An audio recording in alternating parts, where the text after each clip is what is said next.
بسم اللہ الرحمن الرحیم۔ محنت سے حلال کماؤ گے تو جسم خوراک کے علاوہ اطمینان سے بھی بھر جائے گا، اور حرام کا لقمہ تمہارے اور اہل خانہ کے پیٹ کو آگ سے بھر دے گا۔ ہماری حس بھی بہت عجیب ہے، دوسروں کے ستم تو محسوس کر لیتی ہے مگر خود کا کیا گیا جبر محسوس نہیں کرتی۔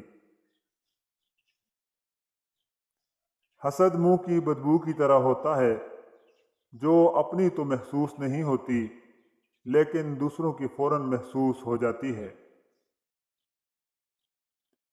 اس دنیا میں بے سکونی اور بے چینی کی سب سے بڑی وجہ دوسروں کا حق مارنا ہے۔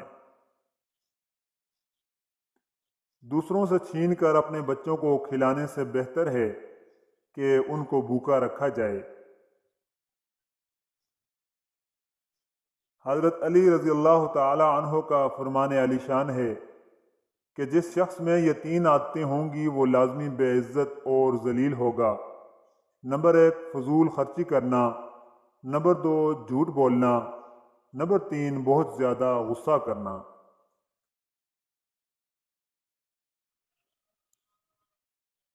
حضور نبی کریم صلی اللہ علیہ وآلہ وسلم کا ارشاد گرامی ہے، جس کا مفہوم ہے کہ انصاف کے ساتھ تجارت کرنے والے تاجر کا حشر انبیاء اکرام علیہ السلام کے ساتھ ہوگا۔